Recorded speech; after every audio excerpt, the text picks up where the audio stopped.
Ação da aula. Boa tarde, com muita alegria. Estamos gravando a segunda aula do Credo Apostólico. Vamos deixar registradinho aí para que novos estudos, novas consultas aconteçam, ok? Então eu compartilhei com vocês semana passada, a gente conversou um pouquinho, eu até fiz aqui um esboçozinho, né? Para eu não me perder do que a gente conversou semana passada. Primeiramente, nós vimos que o credo, ele é um documento da igreja, né? Da igreja primitiva, depois ele vai passar também pela igreja medieval e vai alcançar aí a igreja moderna, pós-moderna, onde nós estamos, né? Nós vimos também que ele é algo que nós vamos usar, eu até trouxe uma expressão aqui que eu creio que ajuda um pouquinho, que é uma expressão que ele, como se ele fosse um gabarito. Lembra quando você faz uma prova e você vai ver se você acertou suas questões olhando um gabarito? Aquele gabarito é o que é correto, né? O credo também ele vai ser esse nosso gabarito. Sempre que a gente tiver dúvidas na confissão, sempre que a gente tiver dúvidas nas nossas crenças, nós podemos sim recorrer ao credo. Então, por exemplo, nós temos contato aí, sei lá, com naturalistas ou deístas, ou teísmo aberto, ou gnóstico, ou ateu, que vai questionar aí, por exemplo, a questão de Deus ser criador, né? Então a gente pode lembrar, a sua mente ela já tem que estar blindada com esse gabarito. Não, eu creio em Deus Pai, criador dos céus e da terra.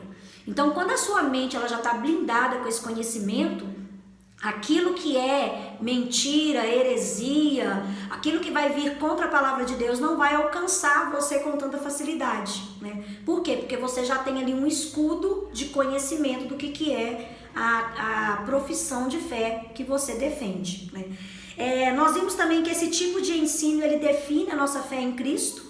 Então hoje vocês vão ver como que a gente vai embasar um pouquinho mais. A gente vai trabalhar um pouco hoje a expressão eu creio, né? Justamente para isso, para que nós tenhamos uma definição da nossa fé, né? Então, quando você conversa com um espírita, ele sabe definir a fé dele. Um espírita que conhece as doutrinas, né? De Allan Kardec e tudo.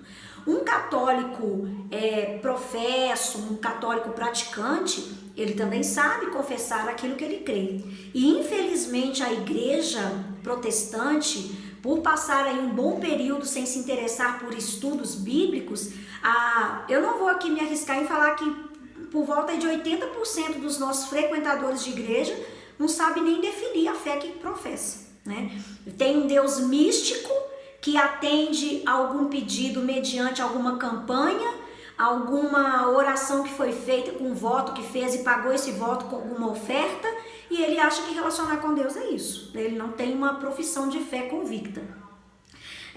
O credo nós vimos também que ele não vai defender nenhuma placa denominacional, muito menos doutrinas denominacionais, né? Então nós temos aí linhas cristãs que vão defender o credo. Nós vimos semana passada o protestantismo, o catolicismo romano, o catolicismo ortodoxo. Mas nós não temos nada no credo que vai fazer uma defesa para a igreja ortodoxa, ou que vai fazer uma defesa para a igreja romana, ou que vai fazer uma defesa para a igreja primitiva. Até porque o credo ele antecipa tudo isso, ele é um documento dos dias dos apóstolos, que antecipou todas essas linhas teológicas, e ele não tem essa intenção, né, de fazer defesas denominacionais. O credo é bíblico, apesar de não ser como uma oração do Pai Nosso que está lá em Mateus 4, por exemplo, Mateus 6, né? Não é como os 10 mandamentos, que também está lá em Êxodo 20, que também é uma profissão de fé, mas a gente vê o tempo todo a Bíblia no credo, né? Todas as pautas, todos os artigos do credo estão embasados biblicamente. Nós vimos também que quando nós tivermos contato com algum conteúdo que vai trazer o nome de tradição, apenas tradição, ou apenas tradição apostólica, ou símbolo, ou confissão de fé, ou regra de fé. Todas essas expressões, elas estão referindo ao credo dos apóstolos, ok? Porque eu até falei com vocês que eu quero fazer uma próxima matéria, vou ver se pro ano que vem a gente consegue formular. Eu quero trazer uma matéria sobre concílios, e também sobre os credos que foram escritos nesses concílios, porque nós temos vários credos, né? Temos o credo niceno, temos o credo calcedônio, temos o credo dos apóstolos, né? O credo dos apóstolos é a base de profissão da fé cristã. Em cada concílio, em cada reunião que a igreja fazia e ela tinha que defender ali Trindade, defender a humanidade e divindade de Cristo, eles escreviam documentos, esses documentos eles viravam uma ata que era ali uma base daquela igreja que professava a fé, e esse documento era um credo, ou seja, aquilo que eu creio, né? Porque credo aí está em latim, credo, que eu creio. Dado a tudo isso, vocês viram que eu fiz 3 momentos aqui no Zoom pra gente fazer a aula. Os 2 primeiros momentos eu estarei expondo o material, e aí eu queria pedir para vocês anotarem dúvidas que forem surgindo, porque no 3º momento eu vou abrir para perguntas, tá bom? Então, porque eu tenho pedido para vocês anotarem, porque talvez você vai querer fazer uma pergunta e eu vou responder isso daqui a pouquinho na pauta seguinte da aula. Então a gente atrasaria o momento da aula para falar algo que eu já ia falar. Então eu exponho o conteúdo, surgindo dúvidas, vocês por favorzinho anotem, e aí no 3º momento eu estou aberta para ajudar vocês com as perguntinhas. Combinadinho? Só balança as cabecinhas pra eu ver se... Obrigada, amor, vocês são lindos. Olha o que eu trouxe pra vocês, olha. O melzinho. Esse vai pra Paulinha, que a Paulinha tá fazendo aula ao vivo comigo. Vem cá, Paulinha, pra você ver. Olha, gente, a Paulinha. Chega mais pra cá. Cadeira de rodinha. Olha lá, Paulinha. Aí a Paulinha vai receber um melzinho. Então, amor. Só lava ele, tá? Porque agora com o coronavírus tem que lavar tudo, né, gente? Lava o mel em nome de Jesus. Então vamos lá. Eu já coloquei lá no grupo do WhatsApp para vocês os slides que nós vamos consultar hoje. Se vocês conseguirem aí acompanhar no Zoom e olhando os slides, beleza. Se não, vocês podem consultar depois, lembrando que ele já tem todas as referências bíblicas que nós vamos ler e todos os pontos que eu vou compartilhar aqui com vocês. Hoje nós vamos então para o artigo creio, né, que é uma preocupação nossa, embasar aí o nosso estudo em artigo por artigo. Então esse primeiro artigo que a gente vai conversar hoje é o creio. Semana que vem nós falaremos do Deus Criador. Acho que a gente vai precisar de uma aula. Não, uma aula eu consigo. Eu vou precisar de mais aulas para falar do Deus Redentor, que é Cristo, e o Deus Regenerador, que é o Espírito Santo, que são as três pessoas da Trindade que vão ser trabalhadas aí no credo, né? Nós vimos uma coisa muito importante, que o credo, ele não é uma oração, né? Apesar aí de quem veio aí de cultura católica romana usar o credo como uma oração, eu trouxe até aí no slide um conceito para vocês. O que é a oração? Oração é um diálogo de um crente, aquele que crê com Deus, né? Isso é oração. O credo não é oração. O credo é uma confissão. Qual que é a diferença? A confissão é uma declaração que eu faço embasando a fé que eu professo e que eu defendo. Então, essa é uma grande dúvida que começa a surgir, né, quando a gente começa a estudar o credo. Então agora eu tenho que orar o credo? Não, você não vai orar o credo. Você vai ter o credo como um documento confessional.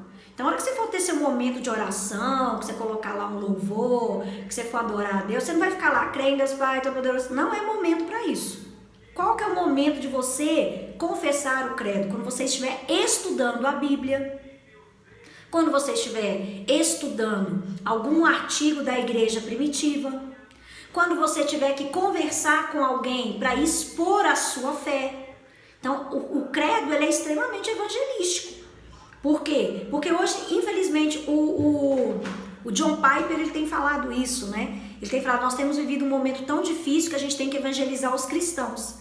Então, até mesmo um cristão que você conversar, né? Esse cristão que ainda não tem tanta convicção, e ele ficar assim, eu converso com gente que professa se dizer cristão, e que fala pra mim assim, então, eu não acredito bem em tudo na Bíblia não, eu só acredito na parte que fala de Jesus.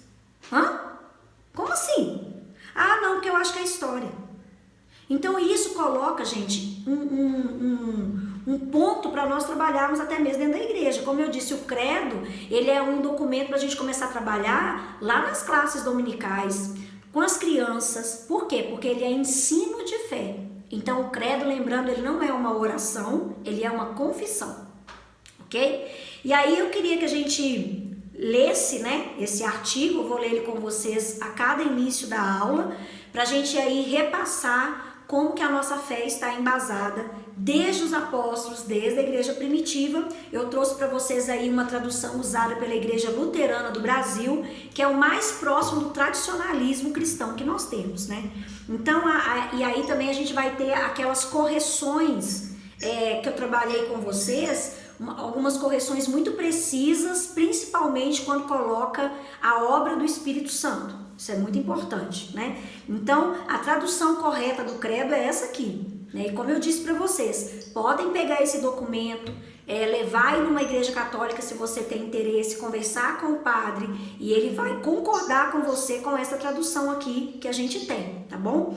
Creio em Deus, o Pai Todo-Poderoso, Criador do céu e da terra, e em Jesus Cristo, seu único Filho, nosso Senhor, que foi concebido pelo poder do Espírito Santo, nasceu da Virgem Maria, padeceu sob Pôncio Pilatos, foi crucificado, morto e sepultado, desceu à mansão dos mortos, ressuscitou ao terceiro dia, subiu aos céus, está sentado à direita de Deus Pai Todo-Poderoso, donde há de vir a julgar vivos e mortos.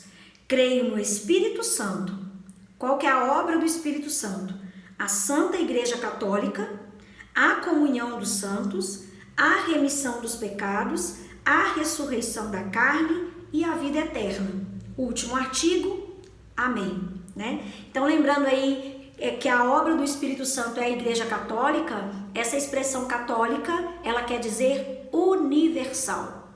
Não quer dizer que é a doutrina católica romana. A católica romana, ela só tem esse nome de católica porque foi um nome que já precedia desde a igreja primitiva e ela continuou usando esse nome como igreja católica. Quando eu falo que eu faço parte da igreja católica, eu quero dizer que eu faço parte da igreja invisível, né? Então, todos nós aqui somos de um único só corpo. Nós temos irmãos em vários países, em várias tribos, em várias localizações, que quando eles denominam, eles professam a fé cristã, eles estão dizendo que nós somos irmãos. Então, nós temos irmãos em todos os lugares, nós temos uma igreja invisível. Essa igreja invisível é a igreja católica. Então, eu falo para vocês, a Flávia é católica, porque a Flávia faz parte de uma igreja universal, uma igreja invisível. A Flávia tem irmãos lá no Japão, a Flávia tem irmãos na Coreia do Norte, o país com maior índice de perseguição religiosa, o lugar mais difícil de professar o cristianismo hoje é na Coreia do Norte. A Flávia tem irmãos em Cristo na Índia, também está na lista dos 10 países da igreja perseguida. Então nós temos aí irmãos em todos os países, tribos, em lugares que a gente nem imagina, né? Nós recebemos há um tempo atrás aqui na igreja a Aisha, ela faz missões, uma menina de 21 anos, faz missões no meio da floresta de Papua Nova Guiné, né? Um lugar que não pega telefone, que não tem luz, que não tem água encanada, no meio da floresta, no meio da montanha. Eu e você temos irmãos em tribos que a gente nem imagina que existem, né? Que nós só vamos saber lá no céu. Então, o credo, ele traz essa consciência a nós, né? Que nós cremos nessa obra do Espírito Santo. Hoje nós vamos então pontuar com bastante ênfase esse primeiro artigo, eu creio, né? Então o credo ele começou, creio em Deus. Essa primeira expressão, creio em Deus, ela é de origem latina. O credo, o slide da semana passada, eu trouxe o credo para vocês, todo em latim. Coisa mais linda, gente, eu acho o latim lindo, né? Não sei se é porque me remete aí aos primórdios da fé, eu acho lindo. E aí a expressão é credo em Deus, né? Credo em Deus. Esse credo em Deus é a expressão latina de creio em Deus da tradução. É importante que quando a gente para nessa primeira frase, uma coisa que a gente passa batido, né? Ah, você crê em Deus? Creio. Crê mesmo? Será que eu também creio mesmo? Eu preciso fazer essa pergunta para mim, né? Porque quando você vai estudar isso, esse livro aqui do Alistair McGrath, ele vai falar o seguinte: quando eu falo creio em Deus, eu estou falando o seguinte: olha o que você está dizendo quando você diz crer em Deus. Tenho confiança em Deus. Deposito toda a minha confiança em Deus. Confio plenamente em Deus. Então, o que o Alistair McGrath está dizendo é o seguinte, e é fato, né? Isso aqui está baseado em documentos que ele estudou. Não basta dizer eu creio. Se eu disser apenas eu creio, não precisa. Se eu disser apenas eu creio, eu estou sendo muito superficial. Então, num momento como esse de pandemia, por exemplo, né? Num momento como esse, eu realmente estou com a minha fé embasada 100% no Deus que eu digo que eu creio? Ou eu tenho dúvidas? Ou eu fico perguntando, por que Deus fez isso? Por que essas perguntas que a gente fica vendo aí para tudo quanto é lado? Então, a nossa primeira verbalização da fé, você vê aí que o documento ele começa com uma primeira profissão muito séria. Essa primeira verbalização, ela já traz uma consciência de que eu estou confessando que eu creio em Deus. Somente podemos recitar o texto se confiarmos em Deus e em tudo que nós estamos acreditando. O eu creio implica confiança, compromisso e obediência. Quando eu digo eu creio em Deus, eu estou colocando em Deus toda a minha confiança, inabalável, inquestionável. Opa, deixa eu só fechar um microfoninho aqui. Eu coloco toda a minha confiança em Deus, eu estou comprometida com esse Deus. Nada vai abalar meu compromisso. Então não é se eu tenho um prédio para frequentar com os meus irmãos ou não que define o meu cristianismo. Eu continuo exercendo o meu cristianismo independente se é momento de ter uma assembleia solene ou não. A assembleia solene, ela é primordial, a gente vai ver isso quando a gente falar de comunhão dos santos, mas o fato de nós não termos um ambiente para congregar nesse momento, a gente não pode deixar o cristianismo abalar não, Eu tenho ouvido pessoas falando comigo assim, pastora, a minha fé esfriou porque eu não estou indo na igreja. Então quer dizer que nós como os cristãos, nós somos ensinados a ir para a igreja? Ou nós somos ensinados a sermos cristãos?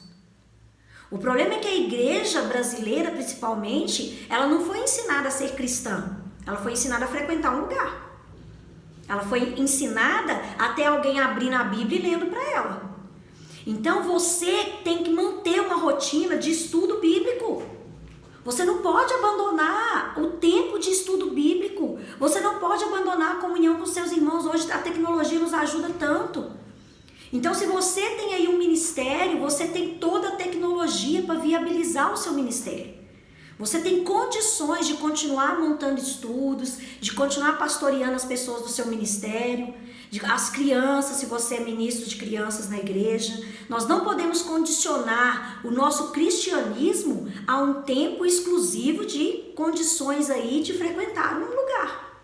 Apesar que isso é muito importante, não é isso que eu estou dizendo. E nós temos exemplos, gente, por exemplo, da igreja perseguida. Os irmãos da igreja perseguida, quando eles conseguem fazer um culto, é uma vez no ano. E olhe lá. É nesse momento que eles fazem a ceia. Os batismos é tudo de madrugada escondido nos rios congelados no meio das florestas. E eles não deixam de ser cristãos. A fé deles não é abalada, pelo contrário. Eles estão lá dispostos a dar a cabeça em qualquer situação. Né? Então o que falta para nós muitas vezes é realmente entender o que nós estamos professando. Porque fala assim, eu creio em Deus. Nem conhece esse Deus. Nem sabe que Deus é esse que está professando essa fé. Né? Acha que esse Deus é um gênio da lâmpada, que é só para atender pedidos que cada um tem aí dentro de si. A fé para o credo, no caso aqui desse documento, não é uma fé meritória.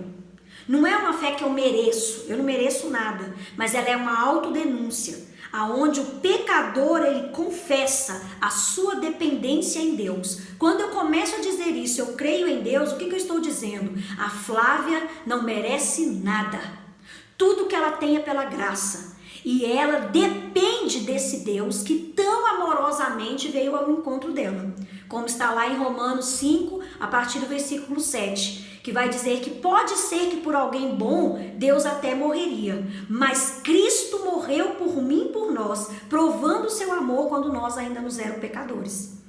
Então, o credo ele vai mostrar essa dependência. Quando eu falo eu creio em Deus, eu estou dependendo tanto desse Deus que eu vou dizer o seguinte, eu sou pecadora e eu dependo da graça desse Deus. É isso que eu tenho que lembrar quando eu digo que eu creio em Deus. Eu tenho que lembrar, creio em Deus. Opa, pecadora, dependente da graça. Tem que traduzir isso no meu pensamento. A fé que é requerida de nós é uma graça concedida por Deus. Lembremos aí que nós estávamos mortos em nossos delitos e pecados. Morto não sente nada. Morto não escuta, morto não responde. Então, aqueles que aqui estão, que são salvos em Cristo Jesus, você só deu um sim para Deus porque primeiro Ele colocou vida em você. Ele te trouxe para a realidade, essa realidade mostrou o quanto pecador você é, essa realidade mostrou o quanto imprudente você é, e aí o que você fez? Você falou, opa, eu preciso me arrepender. Você só deu o segundo passo de arrependimento porque Deus colocou vida em você. E eu quero ler alguns textos aqui que vai mostrar como que nós dependemos dessa graça, como que nós dependemos de tudo isso. Vamos lá para Mateus 16, 17. Eu aconselho você ter sempre aí a Bíblia com você. Ô Paulinho, acho que eu vou trocar com você, sabe por quê? Ela tá grande para ficar aqui nesse espaço. Mateus, ó, já tá até na hora. Mateus 16, 17.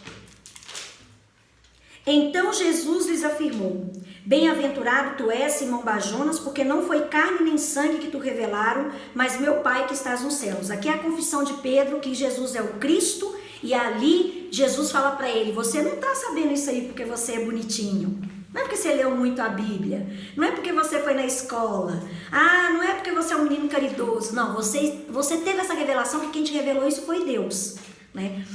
Outra passagem em Mateus 11, 25, volta aí uns capítulos para trás. Mateus 11, 25, porque naquele tempo exclamou Jesus: graças te dou, ó Pai, Senhor do céu e da terra, porque ocultaste essas coisas aos sábios e instruídos e revelastes aos pequeninos. Então toda a revelação que nós temos, da fé que nós vamos professar em Deus, essa revelação, ela vem do próprio Deus. Vamos lá também para Atos 13, 48. Eu preciso ler rapidinho, mas todos os textos estão aí para vocês, tá bom? Por causa do nosso tempo. Atos 13, 48. Os gentios, ouvindo isso, regozijavam-se e glorificavam a palavra do Senhor, e creram todos os que haviam sido destinados para a vida eterna. Todos aqueles que Deus tinha derramado revelação, que Deus tinha escolhido para receber essa revelação, esses estavam celebrando a Deus porque eles tiveram acesso a isso, né? Gálatas 1, versículos 15 e 16. Gálatas Efésios, está para trás. 15 e 16. Quando, porém, ao que me separou antes de eu nascer e me chamou pela sua graça, aprove revelar a mim o Filho, para que eu o pregasse entre os gentios, sem detença, não consultei nem carne e nem sangue, né? Então o apóstolo Paulo aqui declarando que ele foi escolhido por Deus antes mesmo dele nascer e que ele teve revelação de quem Cristo era. Efésios 2, versículos 8 e 9, próxima carta aí à frente. Porque pela graça sois salvos, mediante a fé, e isso não vem de vós, mas é um dom de Deus, não de obras, para que ninguém se glorie. Então aqui nós temos convicção de que toda revelação que nós recebemos, essa revelação vem do próprio Deus. Para finalizar aí mais um texto, Hebreus 12, versículo 2. Hebreus 12, 2, olhando firmemente para o autor e consumador da nossa fé, Jesus, o qual em troca da alegria que lhe estava proposta, suportou a cruz, não fazendo caso da ignomínia, e está assentado à destra do trono de Deus, olhando firmemente para o autor, aquele que me deu, e o consumador, aquele que continua embasando a minha fé, Jesus, o Filho de Deus, morto e ressuscitado pelos meus pecados, né? A Bíblia nunca vai tentar provar a existência de Deus. A Bíblia ela não é um documento sistemático, como nós temos a teologia sistemática, que nos auxilia muito na teologia, mas a Bíblia ela não começa falando a origem de Deus. E interessante quando a gente estuda os povos bíblicos, né, ali do Antigo Testamento, a gente vai ver que aqueles povos filisteus, amorreus, babilônicos, sumérios, né, naquela região toda ali do Oriente, aqueles povos eles tinham uma necessidade de terem várias divindades. Porque quanto mais divindades o povo tinha, mais forte ele era perante seus inimigos. Então por isso que você tem ali naquelas religiões, no próprio Egito, né, as 10 pragas vindo ali confrontar as divindades egípcias. Ali você tem um deus para a água, um deus para o bicho, um deus para uma planta, um deus para o rio, um deus para a atmosfera. É muito interessante, eu amo estudar a teologia bíblica do Antigo Testamento e você vê tudo isso e nós temos a teogonia. A teogonia é aquilo que vai explicar a origem de Deus. Então quando você tem na mitologia grega, por exemplo, a teogonia vai mostrar que Cronos, ele foi pai de Poseidon, ele foi pai de Hades, ele foi pai de Zeus, né? Então tá contando ali a origem dos deuses, né? Então, quando nós temos todas essas repercussões históricas, a gente vê que os deuses pagãos, eles têm as suas origens. O nosso Deus, em momento algum, ele vai falar da sua origem, até porque ele sempre existiu. E esse Deus, ele considera o seguinte: eu já existo. Eu não tenho que ficar explicando aqui a minha existência, porque não tem. O nosso Deus não teve início. O nosso Deus não teve início. Ele não tem explicação dele mesmo. Ele é. É isso que ele está dizendo para Moisés ali na sarça ardente. Fale para todos que eu sou. Esse eu sou do hebraico quer dizer eu sempre existi. Eu estou existindo agora e eu sempre existirei em um único tempo. Deus, nesse momento, ele está aqui agora comigo e com você. Ele está lá na sarça ardente, ele está lá na travessia do Mar Vermelho, ele está lá na criação de Adão, ele está lá em Apocalipse, ele está lá no julgamento do trono branco ao mesmo tempo. O nosso Deus, ele não tem existência, ele não tem tempo, ele não está fechado nesse tempo natural. Então a Bíblia começa falando que Deus criou todas as coisas. Ela não começa falando quem Deus, a existência de Deus. Ela não está dando uma explicação de Deus. E o credo está requerendo essa fé de mim e essa fé de você. O credo ele está dizendo o seguinte: eu creio que Deus existe. Eu creio em Deus, Criador de todas as coisas. Eu não estou questionando quem é esse Deus, eu já creio. Quando Deus se apresenta a nós, ele vai mostrar que ele já existe e que essa existência é sagrada. E o que vai requerer de mim? Fé. Por isso que a minha profissão no credo começa com uma confissão de fé. Eu creio. Porque é isso que a existência... é isso que a palavra de Deus está querendo me mostrar. Que a existência de Deus sempre existiu, né? E aí eu quero trazer para vocês alguns textos, que é Romanos 11:6. Tem aqui ainda alguns minutinhos, dá para terminar essa parte. Romanos 11:6. De fato, sem fé é impossível agradar a Deus, porquanto é necessário que aquele que se aproxima de Deus creia que ele existe e se torna galardoador daqueles que o buscam. Então, para aproximar de Deus é preciso de ter fé, e Deus vai recompensar com revelações de quem ele é aqueles que o buscam.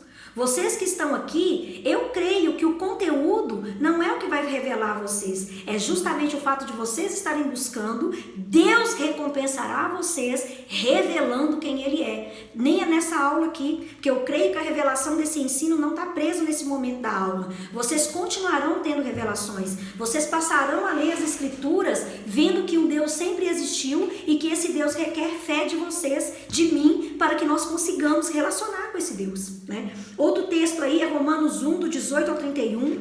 É um texto maravilhoso, um texto que nos confronta, né, como humanidade, como descendentes de Adão. Romanos 1, 18. A ira de Deus se revela no céu contra toda impiedade e perversão dos homens que detêm a verdade pela injustiça. Porquanto o que de Deus se pode conhecer é manifesto entre eles, porque Deus lhes manifestou. Porque os atributos invisíveis de Deus, assim o seu eterno poder, como também a sua própria divindade, claramente se reconhecem, desde o princípio do mundo, sendo percebidos por meio das coisas que lhe foram criadas. Tais homens são, e por isso, indesculpáveis, porquanto tendo conhecimento de Deus, não glorificaram, nem lhe deram graças, antes se tornaram nulos em seus próprios raciocínios, obscurecendo-lhes o coração insensato. Incalcando-se por sábios, tornaram-se loucos e mudaram a glória de Deus incorruptível em semelhança da imagem de homem corruptível, bem como aves, quadrúpedes e répteis. Por isso Deus entregou tais homens à imundícia pela concupiscência do seu próprio coração, para desonrarem o seu corpo entre si, pois eles mudaram a verdade de Deus em mentira, adorando e servindo a criatura em lugar do Criador, o qual é bendito eternamente. Amém. Por causa disso, os entregou Deus a paixões infames, porque até mesmo mudaram o modo natural das suas relações íntimas, as mulheres contrário à natureza. Semelhantemente, os homens também, deixando o contato natural da mulher, se inflamaram mutuamente em sua sensualidade, cometendo torpeza, homem com homens, recebendo em si mesmo a merecida punição do seu erro. E por haverem desprezado o conhecimento de Deus, o próprio Deus os entregou a uma disposição mental reprovável para praticarem coisas inconvenientes, cheios de toda injustiça, malícia, avareza e maldade, possuídos de inveja, homicídio, contenda, dolo, malignidade, sendo difamadores, caluniadores, aborrecidos de Deus, insolentes, soberbos, presunçosos, inventores de males, desobedientes aos pais, insensatos, pérfidos, sem afeição natural e sem misericórdia. Um breve relato aí do que nós somos, né? Esses somos nós, sem crer num Deus tão maravilhoso, tão grandioso. Outro texto aí, 1 carta a Timóteo, capítulo 1, versículo 17. Vê que ele está aberto aqui, Mirelle. Pronto, fechei. Assim ao Rei eterno, imortal, invisível, Deus único, honra e glória pelos séculos dos séculos. Amém. E para nós finalizarmos, Marcos 9, 24. Evangelho de Marcos, capítulo 9, versículo 24. E imediatamente o pai do menino exclamou com lágrimas: eu creio, ajuda-me na minha falta de fé. Né? Aqui é o relato de quando Jesus desce do Monte da Transfiguração. Um pai está com um filho epilético, e aí Jesus pergunta para ele: você tem fé? E ele fala: eu creio, ajuda-me na minha falta de fé. Né? Muito incoerente essa declaração, mas é uma declaração como a minha e a sua. Tem uma frase de Lutero que eu trouxe aí para os slides de vocês, que Lutero vai dizer o seguinte: somos todos mendigos, essa é a verdade. Né? Nós todos carecemos da revelação de Deus. O que é um cristão? Lutero vai falar isso. O cristão é um mendigo que encontrou pão, contando para outros mendigos aonde tem esse pão. Então, quando eu e você pregamos o evangelho para alguém, nós não somos melhores do que ninguém. Nós somos simplesmente mendigos que encontrou o pão e que está contando para outro mendigo aonde que tem esse pão. Simplesmente isso, né? É nesse Deus que nós cremos, é nesse Deus que nós recorremos. Nós estamos indo aqui para o último minutinho desse primeiro tempo. Eu vou pedir a vocês aí para a gente sair e a gente ingressar no segundo momento da aula, tá bom, meus amores? Vamos para lá. O pessoal aí que vai estar ouvindo a aula, aguarda só um minutinho que a gente volta, tá bom? Que eu tô só entrando aqui no segundo momento do Zoom pra gente continuar aqui, né? Quantas revelações, né, gente? Quantas declarações daquilo que nós precisamos professar como fé, né? Meu Deus do céu. A gente vai ver agora uma frase aqui de Agostinho, que eu vou te falar que a primeira vez que eu vi essa frase, eu fiquei tipo assim, uns 5 minutos pensando: meu Deus, o que é essa frase? Gente, porque o cara era tão inteligente, tão inteligente. Eu fico pensando, Agostinho com os recursos que a gente tem hoje, o que ele não faria, né? Ele escreveu um tratado